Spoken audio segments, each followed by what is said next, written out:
Hablemos de ETFs con Xtrackers. Nos acompaña Antonio Arroyo Villanova, especialista en gestión pasiva de DWS Xtrackers. Bienvenido, buenos días. Buenos días, ¿cómo estás? Y también Álvaro de la Rosa, selector de fondos de renta variable de Avante. Bienvenido, buenos días. Buenos días. Queremos ver un poco fotografía, ¿no? Posicionamiento, carteras, en un año que es complicado por buenas razones, porque podemos ir a buena rentabilidad. Como gestor de carteras de multiactivos, Álvaro, tenéis la flexibilidad de abarcar un universo que además es muy amplio en activos. ¿Cuál ha sido la estrategia que habéis implementado en renta variable para este 2024? Pues al final en Avante tenemos carteras globales, enfocamos siempre mirando un poco hacia el MSCI World y ahora mismo creemos que en Europa hay algo más de oportunidades que en Estados Unidos, sobre todo por las valoraciones, tanto por el fuerte movimiento que hemos visto en los últimos 5 meses. Entonces ahora mismo estamos posicionados ligeramente infraponderados en Estados Unidos, algo sobreponderados en Europa. Y luego, aparte, como nos medimos contra el MSCI World y tenemos exposición a emergentes, creemos que después de varios años donde estos países han sufrido bastante en relativo, puede haber algo de oportunidad ahí también. ¿Japón, cómo lo veis, sobre todo con el movimiento del yen de los últimos días? Pues Japón, la verdad que ahora mismo estamos neutrales contra el MSCI World. Lo que vemos es que se ha cerrado un poco ese gap de valoraciones que había en los últimos 3 años y ya está cotizando con un PER de alrededor de 15 veces.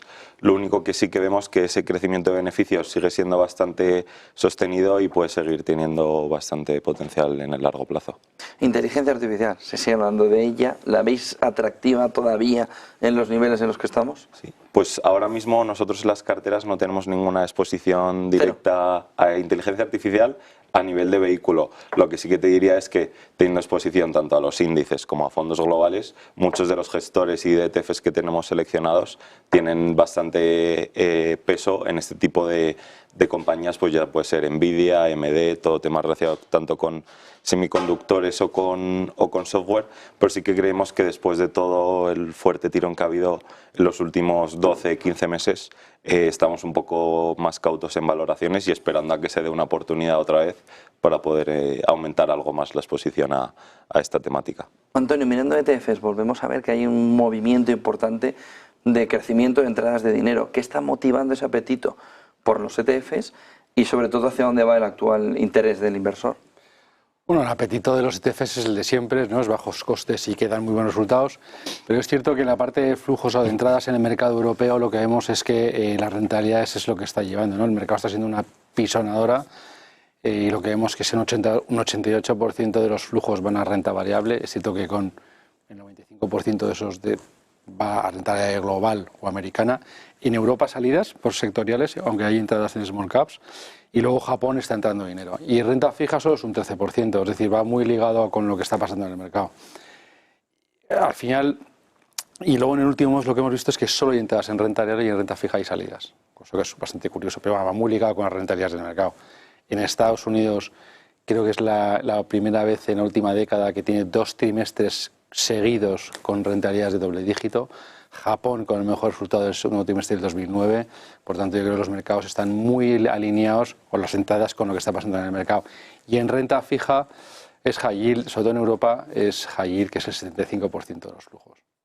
¿Cómo veis, Álvaro, cómo usáis esos ETFs en vuestros fondos? Sí, o sea, a la hora de construir carteras en Avante tenemos 2 tipos de fondos, que es el principal instrumento que utilizamos en la casa. En la gama más tradicional podemos utilizar tanto fondos como ETFs según donde veamos mayores oportunidades y luego tenemos una gama de 2 fondos donde solo se construyen a partir de ETFs. Entonces, al final buscamos las mejores oportunidades tanto en renta variable como en renta fija y construimos las carteras de la mejor forma posible, pues buscando los índices subyacentes a los que siguen, costes y demás tipo de características para poder construir las carteras. Antonio, ¿sigue preocupado el inversor sobre la inflación y la bajada de tipos? Sobre todo con el dato que vimos manufacturero el lunes, vimos dato de PCE el pasado viernes, tenemos dato de empleo el viernes, tenemos dato de inflación el día 10. ¿Cómo veis y cuál es la perspectiva que veis de bajada de tipos y de reducción de la inflación en el conjunto de la economía? Bueno, la inflación está siendo muy difícil de bajar por debajo del objetivo de los bancos centrales, ese 2%, ¿no? Son como los últimos kilómetros de una maratón, siempre cuesta algo más y hay que hacer más esfuerzo, ¿no? La realidad es que el dato de ISM manufacturero por encima del 50% en terreno positivo, pues desde que no veíamos desde 2022, pues da a crecer, que incluso el Producto Interior Bruto puede crecer, con lo cual Powell no tiene ningún aliciente a bajar tipos, por lo que todo apunta a que, oye, pues a lo que dijo la última vez de, oye, pues tranquilidad. El mercado, según salió el dato, pues bajó las perspectivas de bajadas de tipos, de una posible bajada de tipos en junio del 77 al 50, con lo cual todo apunta a que va a estar ahí. Y en Europa seguimos un poco igual. Alemania es cierto que ha sacado el dato y que de inflación y que continúa la tendencia de bajada de inflación, pero hay presiones sobre el sector servicios, que es el 50% de inflación, y veremos lo que pasa. Bajadas de tipos, el mercado descontaba nosotros descontábamos 3 bajadas de tipos este año, veremos lo que pasa, pero yo creo que el mercado va a ir descontando menos bajadas de aquí a final de año. Bueno, comentamos al principio que es un año en el que se puede buscar una buena rentabilidad y ahí la renta variable es la que juega el papel fundamental, pero ¿qué métricas os hacen llegar a un porcentaje u otro? ¿Qué métricas os hacen bajar o subir la exposición a la renta variable en este entorno? Ahí yo creo que es importante decir que desde Avante tenemos 2 mecanismos para subir o bajar la exposición a renta variable. Tenemos tanto el comité de inversiones, que es de manera mensual, donde se determina el asset allocation y el posicionamiento que queremos tener para el próximo mes, pero luego todas las semanas hay un comité de gestión donde los gestores de los vehículos deciden un poco cómo tácticamente se quieren mover dentro del rango que tienen. Y a la hora de decidir qué exposición tener a renta variable, pues miramos tanto temas de valoraciones con el PER, múltiplos pues pueden ser de Enterprise Value, EBITDA, pero luego además miramos también sentimiento de mercado, si está muy exuberante o está muy pesimista. Miramos los datos que ha comentado Antonio de PMI, datos macro, o sea que hacemos una foto global que nos indica un poco cómo creemos que puede ir en el largo plazo el mercado, y por ahora estamos sobreponderados en renta variable en un 5% versus nuestro escenario neutral. Antonio, ¿value o growth en este entorno? Bueno, pues esa es la pregunta de la última década, ¿no? Básicamente el growth, pues gracias a las 7 magníficas o como quieras ver, las FAN antes y tal, pues el value se ha quedado muy atrás. Solamente en el 2023 pues fue un 36 frente a un 9, con lo cual pues muy duro para el value. Solamente en un entorno de subida de tipos es cuando el value lo hace un poco mejor. Básicamente el growth bajó un 30 frente a un 8 del value, ¿no? Con lo cual, bueno, pues ¿qué hace que una cosa se mueva u otra, ¿no? La realidad es que tipos bajos favorecen a las compañías más growth, tipos más altos a las value. La concentración es cierto que es demasiado alta desde un punto de vista de los índices, pues un SP500 de las compañías, con lo cual puede favorecer que si los tipos siguen altos, pues el descuento al que se hacen los ingresos pues sea mayor. La realidad es que movimiento de bajada de tipos? Un movimiento de bajada de tipos favorece, se descuenta menos los previsiones de ingresos y por tanto favorece a growth, ¿no? Al fin, yo creo que hay argumentos para ambos lados. Las previsiones de ingresos son 27 veces frente a 14, es decir, que yo creo que value está barato. Por primera vez o desde hace tiempo, desde febrero, value lo está haciendo mejor que growth. Pero bueno, yo creo que hay argumentos para los dos. Lo que yo creo que es bueno diversificar y desde un punto de vista de factores, aunque growth no está considerado un factor desde un punto de vista académico, la realidad es que el mercado está invirtiendo en small caps y en quality. Y el resto, minimum vol, es decir, mínima volatilidad y todo lo demás, está viendo a salidas, ¿no? Yo creo que es un poco el argumento, pero ahora mismo estamos en ese entorno de vamos a ver qué pasa con los tipos, que es lo único que hace frenar un poco a las bolsas. Álvaro, si miramos índices de renta variable, ¿cuáles veis que tienen un mayor potencial de revalorización?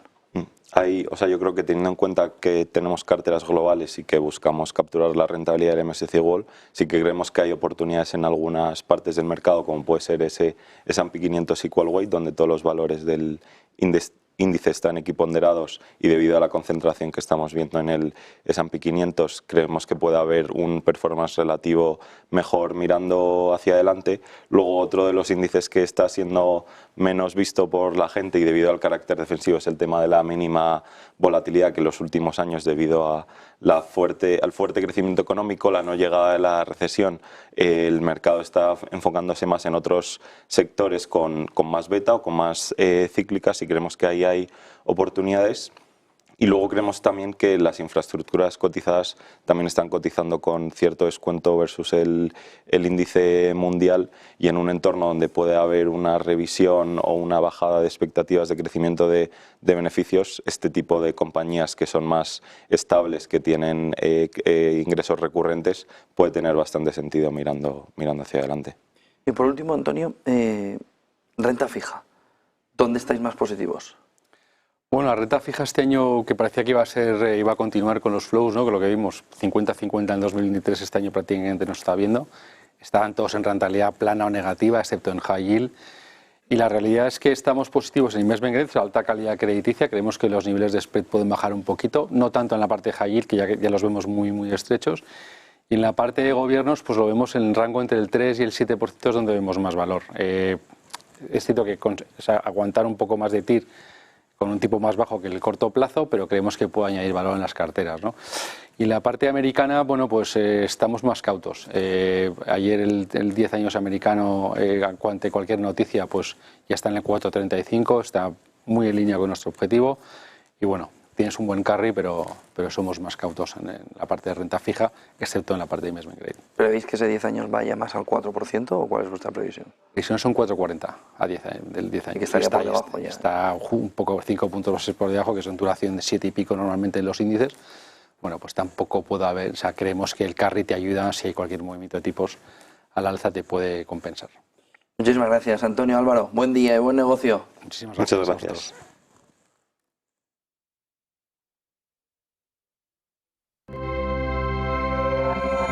Hablemos de ETFs con X Trackers.